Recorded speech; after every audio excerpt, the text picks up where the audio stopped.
Good morning everyone, welcome to knowledge account. আমরা দেখব 19 November 2025 daily current affairs, তার সাথে সাথে রিলেটেড স্ট্র্যাটেজিকে। আজকে তোমাদের 8টার সময় হবে ম্যাথের ম্যারাথন, যেখানে কাজের সময় মানে সময় কাজ নল চৌবাচ্চা এই দুটো টপিকের ওপর তোমাদের ম্যাথের ম্যারাথন করাবেন সাগর স্যার।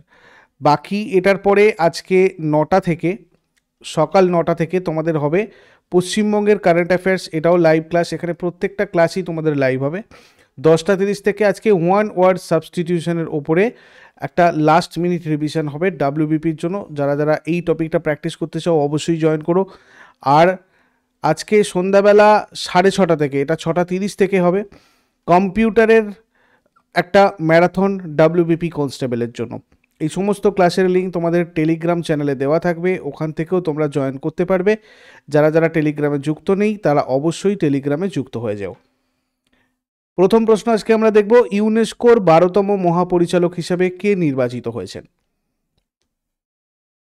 ইউনেস্কোর 12তম মহাপরিচালক হিসেবে নির্বাচিত হয়েছেন খালেদ এল এনানি।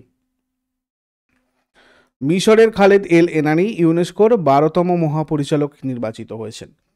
এই পদে নির্বাচিত প্রথম আরব ব্যক্তি ইনি। একজন খ্যাতনামা মিশরবিদ এবং মিশরের সাবেক পর্যটন আর প্রত্নতত্ত্ব মন্ত্রী। United Nations Educational Scientific and Cultural Organization, ইউনেস্কোর সদর দপ্তর কোথায়? প্যারিসে। এর গঠন হয়েছিল 1945-এর 16ই নভেম্বর। টোটাল 193টা সদস্য, তার মধ্যে 12টা সহযোগী সদস্য। প্যারিসে ইউনেস্কোর আন্তর্জাতিক শিক্ষা পরিকল্পনা ইনস্টিটিউট রয়েছে। আচ্ছা, পরের প্রশ্নে যাবার আগে তোমাদেরকে বলে দিই, তোমরা কারেন্ট অ্যাফেয়ার্সের মান্থলি পিডিএফগুলো নলেজ অ্যাকাউন্ট অফিসিয়াল অ্যাপের ইবুক সেকশন থেকে কালেক্ট করতে পারবে। এছাড়া অন্যান্য জিকের পিডিএফ, যেমন তোমাদের একটা 5K জিকে বলে নতুন 5000 বাছাই করা প্রত্যেকটা সাবজেক্টের জন্য একটা ওয়ান লাইনার তোমাদের জিকে পিডিএফ কালকে প্রকাশিত হয়েছে। তোমরা নলেজ অ্যাকাউন্ট অফিসিয়াল অ্যাপের ইবুক সেকশনে জিকে সেকশনটাতে পাবে। এটা ডাব্লিউবিপি কনস্টেবল, কেপি কনস্টেবল এবং WB SSC group C group D পরীক্ষার জন্য স্পেশালি তোমাদের জন্য অ্যারেঞ্জ করা। যারা যারা পিডিএফটা ডাউনলোড করতে চাও ইবুক সেকশনটা ভিজিট করলে তোমরা ওখান থেকে পেয়ে যাবে। এছাড়া টেস্ট সিরিজে তোমাদের বিভিন্ন পরীক্ষার জন্য প্রিভিয়াস ইয়ার কোয়েশ্চেনের সেট উইথ এক্সপ্ল্যানেশন এবং ফুল লেন্থ টেস্টও রয়েছে। তোমরা চাইলে রেলওয়ে গ্রুপ ডি, এনটিপিসি, এছাড়া জিকে ব্যাংক, স্ট্যাটিক জিকে, এছাড়া আরও একটা নতুন জিকে বুলেট তোমাদের লঞ্চ করা হয়েছে ডাব্লিউবিপি এবং ডাব্লিউবিএসএসসির জন্য ইউজফুল। এছাড়া বিভিন্ন পেড ব্যাচেস রয়েছে নলেজ অ্যাকাউন্ট অফিসিয়াল অ্যাপে, তোমরা চাইলে এগুলোতেও যুক্ত হতে পারো। এখানেও তোমাদের ক্লাস পিডিএফের পাশাপাশি chapter wise, subject wise mock test, তোমাদের প্র্যাকটিসের জন্য ফুল লেন্থ মক টেস্ট, এগুলো অ্যারেঞ্জমেন্ট রয়েছে।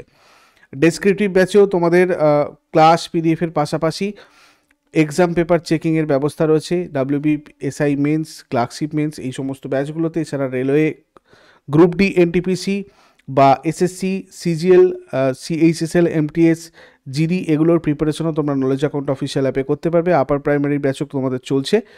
তো আরও বিস্তারিত জানার জন্য এই নাম্বারে তোমরা হোয়াটসঅ্যাপ অথবা কল করে নেবে।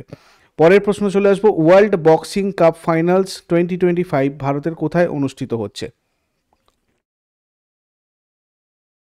এটা হচ্ছে গ্রেটার নয়ডাতে। World boxing cup final 2025 greater নয়ডার শহীদ বিজয় সিং পেথিক স্পোর্টস কমপ্লেক্সে 17 থেকে 20 নভেম্বর পর্যন্ত অনুষ্ঠিত হচ্ছে। 2023 সালে বিশ্ব চ্যাম্পিয়নশিপ আয়োজনের পর এটা ভারতের প্রথম প্রধান আন্তর্জাতিক বক্সিং ইভেন্ট, মর্যাদাপূর্ণ ইভেন্ট যেটা বিশ্বব্যাপী সেরা বক্সিং প্রতিভাকে তুলে ধরে। ব্রাজিল, পোল্যান্ড এবং কাজাকিস্তানের আগের পর্যায়গুলোর পরে ফাইনাল পর্যায়টা গ্রেটার নয়ডায় অনুষ্ঠিত হচ্ছে। বক্সিং ফেডারেশন অফ ইন্ডিয়া হচ্ছে ভারতের অপেশাদার বক্সিংয়ের জন্য সরকারি জাতীয় নিয়ন্ত্রক সংস্থা। সভাপতি অজয় সিং, সচিব প্রমোদ কুমার, সদর দপ্তর হরিয়ানার গুরুগ্রামে। তারপরে মান্ডালে ডিপো কোথায় উদ্বোধন করা হচ্ছে? মান্ডালা ডিপো নামের একটা ডিপো উদ্বোধন করা হয়েছে রিসেন্টলি মুম্বাই। এটা একটু গুরুত্বপূর্ণ, দেখে নাও। The Mumbai metro line 2B এর সেবা প্রদানের জন্য ভারতের মুম্বাইতে মান্ডালা ডিপো উদ্বোধন করা হয়েছে। এই উন্নত সুবিধাটা এখন এশিয়ার বৃহত্তম মেট্রো ডিপো, যেটা শহরের পূর্ব আর পশ্চিম করিডোরগুলোতে পরিচালন দক্ষতা উন্নত করতে এবং সংযোগ জোরদার করার জন্য ডিজাইন করা হয়েছে। এই মন্ডালে ডিপোটা তৈরি করেছে Mumbai metropolitan region development authority. ডিপোটার দুতলা কাঠামো, যেখানে 72টা রেক রাখা, সেগুলো পরিচালনা করার ব্যবস্থা রয়েছে। ভারতের সবচেয়ে লম্বা 965 মিটার টেস্ট ট্র্যাক এখানে তৈরি হয়েছে, যাতে নতুন ট্রেনের ট্রায়াল করা যায়। এরপর কোন রাজ্যের পুলিশ প্রথমবারের মতো সাইবার প্রতারণা সংক্রান্ত অভিযোগে 100% রেসপন্স রেট অর্জন করে ইতিহাস গড়েছে? গোয়া।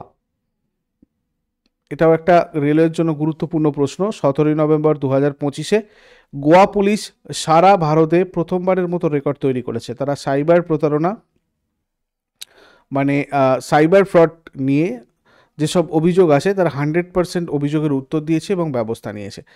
এটা ভারতের সাইবার অপরাধ মোকাবিলায় একটা গুরুত্বপূর্ণ মাইলস্টোন। এরপর থার্ড ইন্টারন্যাশনাল আয়ুর্বেদা কনফারেন্স কোথায় অনুষ্ঠিত হয়েছিল? থার্ড ইন্টারন্যাশনাল আয়ুর্বেদা কনফারেন্স এটা হয়েছিল কোথায়? ব্রাজিলের সাও পাওলোতে। নভেম্বর 2025 ব্রাজিলে ভারতের রাষ্ট্রদূত দীনেশ ভাটিয়া বর্তমানে রাষ্ট্রদূত রয়েছেন। ইনি ব্রাজিলের সাও পাওলো শহরে আয়োজিত থার্ড ইন্টারন্যাশনাল আয়ুর্বেদা কনফারেন্সের উদ্বোধন করেন। এটা আয়োজন করে স্বামী বিবেকানন্দ কালচারাল সেন্টার। কোনাইউর সাও পাওলো ব্রাজিলের ন্যাশনাল আয়ুর্বেদা কাউন্সিল এটা, এবং সম্মেলনটা 14 থেকে 15 নভেম্বর 2025 হয়েছে। এটা ছিল ব্রাজিলে আয়ুর্বেদের 40 বছরের যাত্রার উদযাপন। ব্রাজিল হচ্ছে দক্ষিণ আমেরিকার প্রথম দেশ যেটা আনুষ্ঠানিকভাবে আয়ুর্বেদাকে স্বীকৃতি দিয়েছে। এটা একটা ইম্পর্টেন্ট স্ট্র্যাটেজিকে। এটা থার্ড এডিশন ছিল এবারেরটা। থিম ছিল diversity and inclusion in Ayurveda, caring for everybody and every being. এই সম্মেলনের লক্ষ্য ছিল ঐতিহ্যবাহী চিকিৎসা এবং সামগ্রিক স্বাস্থ্য ব্যবস্থায় ভারত ব্রাজিল সহযোগিতা জোরদার করা। তারপরে কোন গ্যালারিটি কিউমেস্ট অ্যাওয়ার্ড 2025 পেয়েছে? কিমিউসেট অ্যাওয়ার্ড, CIMUCET। এই অ্যাওয়ার্ডটা পেয়েছে on the edge gallery, science সিটিতে, কলকাতার সায়েন্স সিটিতে অন দ্য এজ নামের ক্লাইমেট চেঞ্জ গ্যালারিটা এই আন্তর্জাতিক পুরস্কার পেয়েছে। ন্যাশনাল কাউন্সিল অফ সায়েন্স মিউজিয়ামের অধীনে তৈরি এই গ্যালারিটা। এই পুরস্কার যেটা, এটা হচ্ছে international committee for museum and collections of science and technology, CIMUSCT।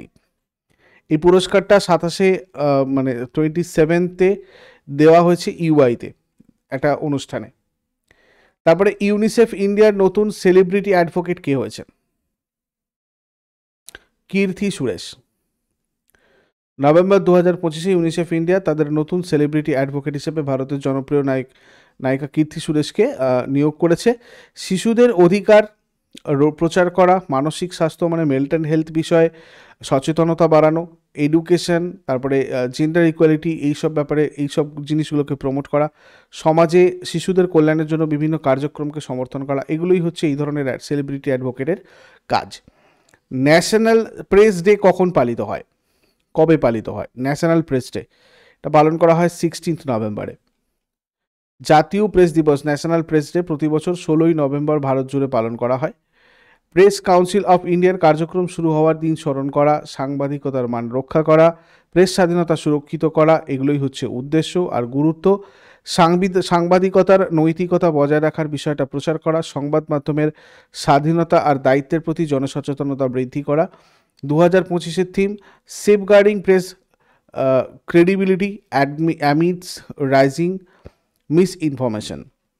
তারপরে আম্বাজি মার্বেলকে কোন ট্যাগ প্রদান করা হয়েছে? দেখো, আম্বাজি মার্বেলকে প্রদান করা হয়েছে recently GI tag, geographical indication tag. এই আম্বাজি মার্বেলের নামকরণ করা হয়েছে গুজরাট রাজ্যের আম্বাজি শহরের নাম অনুযায়ী, যেখানে এটা মূলত খনন করা হয়। আর এটা এক ধরনের মার্বেল যেটা দুধের মতো সাদা রঙের হয় এবং স্থায়িত্ব আর প্রাকৃতিক সৌন্দর্যের জন্য পরিচিত। GI সার্টিফিকেশন জারি করেছে department for promotion of industry and internal trade, ministry of commerce and industry. তারপর 120 বাহাদুর, 120 বাহাদুর এই চলচ্চিত্রটা কোন ঐতিহাসিক ঘটনার ওপর ভিত্তি করে নির্মিত? এটাও খুব ইম্পর্টেন্ট। রেজাংলা এর যুদ্ধের ওপর ভিত্তি করে নির্মিত 120 বাহাদুর। ফারহান আখতার অভিনীত একটা যুদ্ধভিত্তিক চলচ্চিত্র 120 বাহাদুর 1962 কিংবদন্তি রেজাংলা যুদ্ধের ওপর ভিত্তি করে নির্মিত। এটা রেজাংলা যুদ্ধের উপর ভিত্তি করে নির্মিত, যেখানে 1962 সালের চীন ভারত যুদ্ধের সময় 120 জন আর কি ভারতীয় সৈন্য 3000 সেনার বিরুদ্ধে নিজেদের অবস্থান ধরে রেখেছিল। 120 Bahadur 120 Bahadur directed by Razneesh Ghai and written by Rajeev G Menon. তারপরে এক্সারসাইজ গরুদা কোন দুই দেশের বিমান বাহিনীর মধ্যে অনুষ্ঠিত হয়? ভারত আর ফ্রান্সের মধ্যে। 16 নভেম্বর 2025 ভারতীয় বিমান বাহিনী এবং ফরাসি বিমান একসাথে গরুদা 8 নামে একটি বড় বিমান যুদ্ধ অনুশীলন করেছে। এটা হচ্ছে ফ্রান্সের মন্ট ডে মার্সান এয়ারবেসে। IAF SU-30 MKI C-17 IL-78 এবং FASF রাফাল, এটা একটা বহুমুখী যুদ্ধ বিমান, এগুলো অংশগ্রহণ করেছিল। আকাশ থেকে আকাশ যুদ্ধ, আকাশ প্রতিরক্ষা, যৌথ স্ট্রাইক মিশন, এইগুলোর ওপর ফোকাস করেছিল। আগের দিনের হোমওয়ার্কগুলো সবাই দেখে নাও। হাওয়া মহল রয়েছে জয়পুরে। ভারতে জাতীয় জরুরি অবস্থা ঘোষণা করার ক্ষমতা রয়েছে ভারতের রাষ্ট্রপতির। আর আজকে তোমাদের জন্য প্রশ্ন থাকবে, বৃদ্ধি হরমোন নিঃসৃত হয় কোন গ্রন্থি দ্বারা? মহাবীর জৈন কোথায় তার শেষ নিঃশ্বাস ত্যাগ করেছিলেন? শেষকালে কমেন্টে জানাও। চট করে আগের দিনেরগুলো কুইক রিভাইজ করে নেবো। যারা যারা লাইভ হচ্ছে অ্যান্সার করার চেষ্টা করো। 8 নভেম্বর 2025 এর কোয়েশ্চেন্স কী ছিল?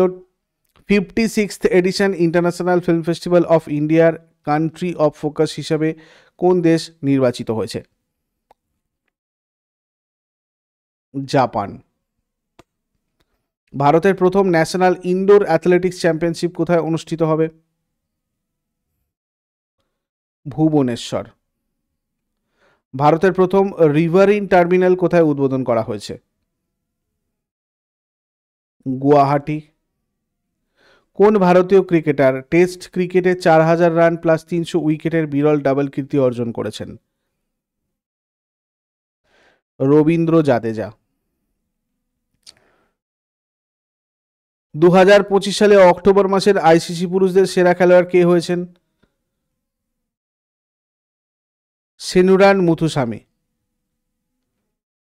2025 সালে অক্টোবর মাসের ICC সেরা মহিলা খেলোয়াড় কে হয়েছেন?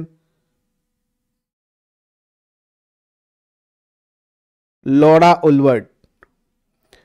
শাহরুখস বাই ড্যানিউব কোন দেশে নির্মিত হচ্ছে? ইউনাইটেড আরব এমিরেটসে, সংযুক্ত আরব আমিরাতে। গ্লোবাল এনার্জি লিডার সামিট 2025 এটা কোথায় অনুষ্ঠিত হবে? পুরী। এস কৃষ্ণনকে কোন ব্যাংকের পার্ট টাইম চেয়ারম্যান পদে নিযুক্ত করা হয়েছে? জম্মু ও Kashmir bank. Sons of the soil emerging achievers award 2025 কোথায় অনুষ্ঠিত হয়? গুয়াহাটি। কোন বনকে ওয়াইল্ড লাইফ স্যাংচুয়ারি ঘোষণা করার নির্দেশ দিয়েছে সুপ্রিম কোর্ট? সারান্দা ফরেস্ট। এগুলো ছিল আগের দিনের প্রশ্ন। ইউজফুল বলে মনে হলে লাইক করো, শেয়ার করো, কমেন্ট করে ফিডব্যাক জানাও। আর প্রতিদিন সকাল 6টার সময় ডেলি কারেন্ট অ্যাফেয়ার্সের আপডেটের জন্য নলেজ অ্যাকাউন্টকে সাবস্ক্রাইব করে বেল আইকন প্রেস করে অলে ক্লিক করে রাখো। Thank you so much, take care, have a great day.